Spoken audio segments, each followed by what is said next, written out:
Bonjour et bienvenue sur cette petite vidéo sur la notion de déphasage. Donc je précise qu'on est en alternatif sinusoïdale et donc dans un premier temps je vais remettre en évidence un petit peu l'expression des fonctions des grandeurs alternatives en sinusoïdale. Alors ici nous avons la représentation d'une courbe sinusoïdale, donc y en fonction du temps, et on va regarder un petit peu les différents paramètres qu'il y a à l'intérieur pour après faire le lien avec les grandeurs électriques. Donc ici on a une fonction sinusoïdale, donc on aura un sinus de quelque chose avec trois paramètres. D'abord le paramètre A qui correspond à l'amplitude. Donc ici sur mon animation je peux faire varier cette amplitude. Elle va définir quelque part la hauteur de ma courbe.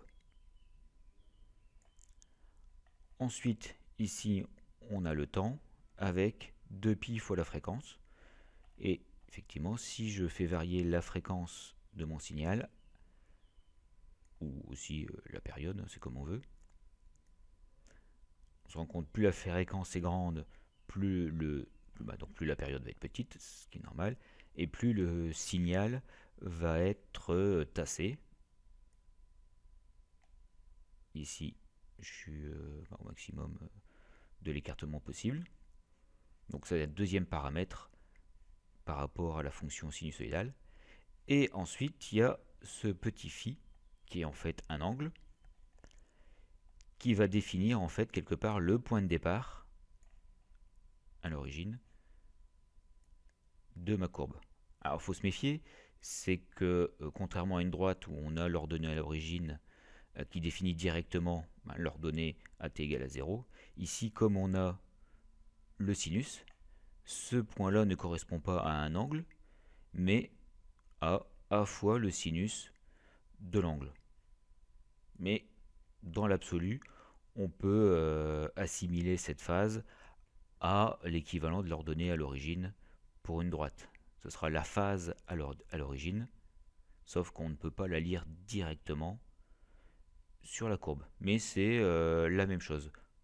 Pour une phase ici, ma fonction va démarrer de cet endroit-là.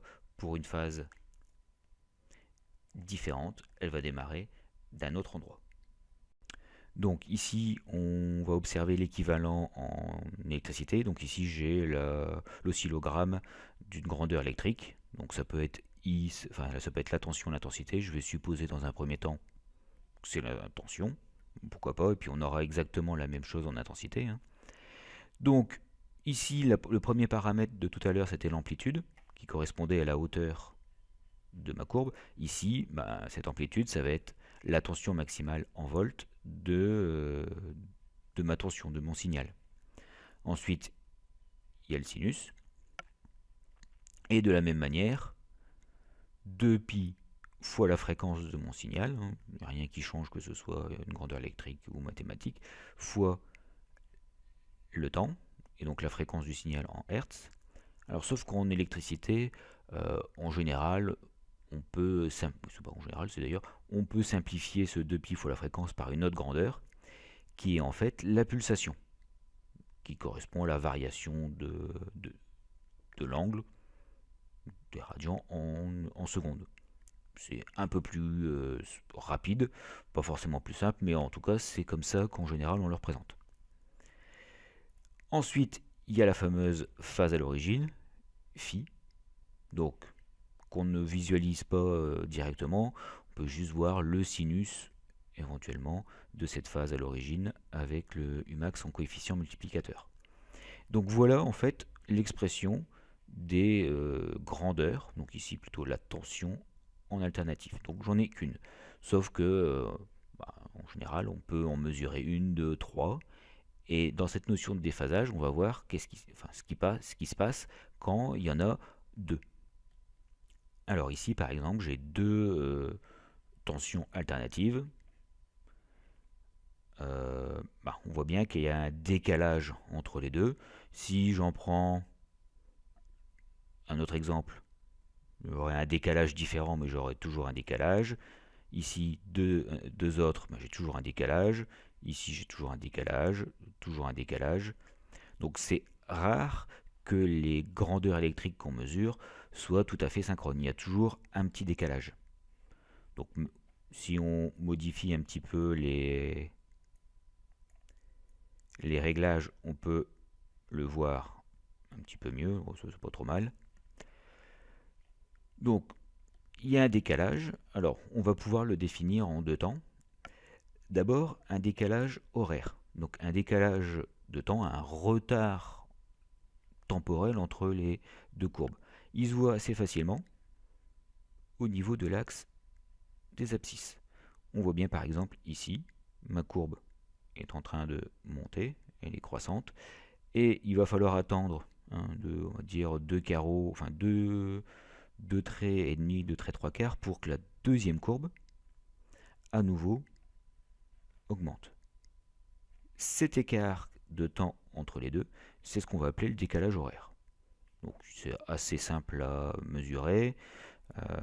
Sur celle-ci, pareil, je vais partir d'un point où une des courbes monte et je vais regarder le décalage qui existe pour que mon autre courbe monte.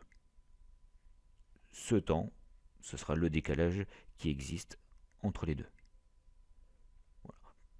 Dans un premier temps, on va le garder en valeur positive, on ne va pas s'intéresser à la priorité des deux courbes. Ce sera une valeur positive, le décalage entre les deux. Alors c'est assez simple, on regarde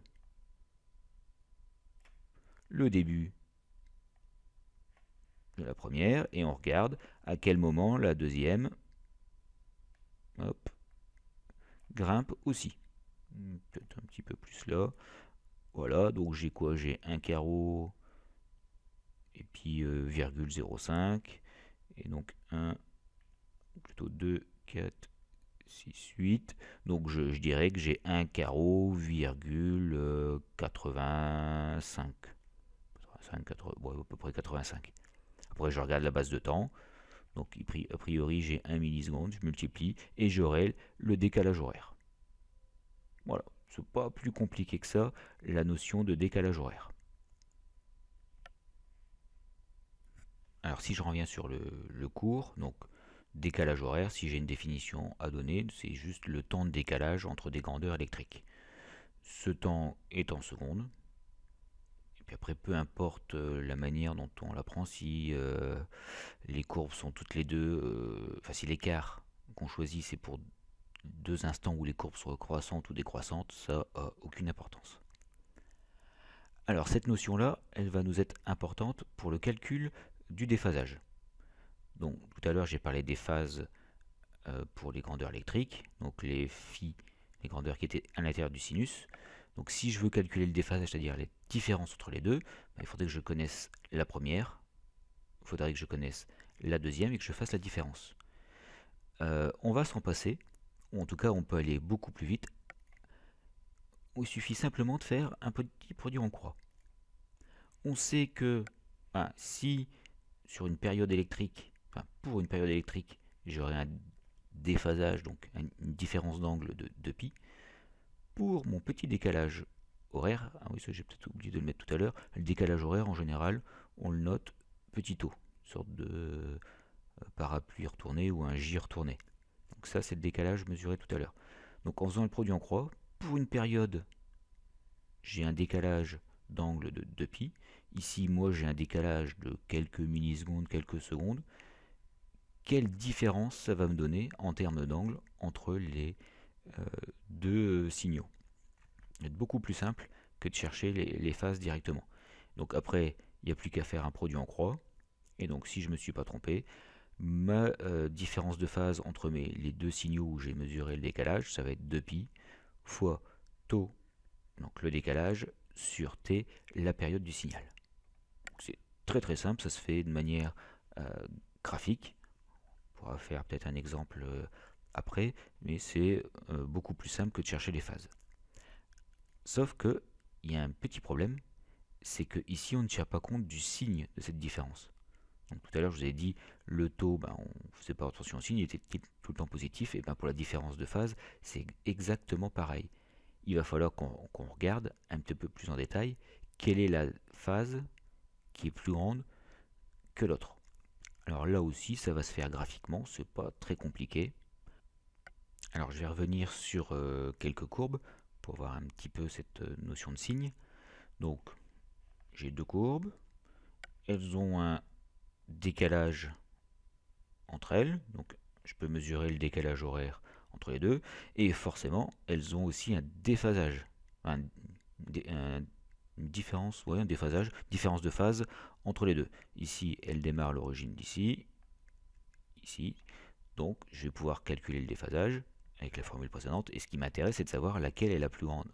Quelle est la phase qui est plus grande que l'autre. Par exemple, si je suis, celle-ci c'est la 2, celle-ci c'est la 1, entre la 2 et la 1, qui a un déphasage plus grand que l'autre. Il faut faire attention, on ne va pas se baser sur les ordonnées vu qu'on est en sinus. Donc, pas compliqué, on va regarder un petit peu leur manière de bouger. Donc, sur toute ma courbe, je vais cibler une zone où toutes les deux courbes sont en train de faire la même chose. C'est-à-dire que ici, par exemple, je vais cibler cette zone-là. La courbe ici, donc si je me courbe pas, c'est la courbe 1 est en train de monter. La courbe 2 est aussi en train de monter. Et je vais regarder laquelle arrive à son sommet, la première. A priori, si elle arrive au sommet en premier, c'est que c'est elle qui est partie avant.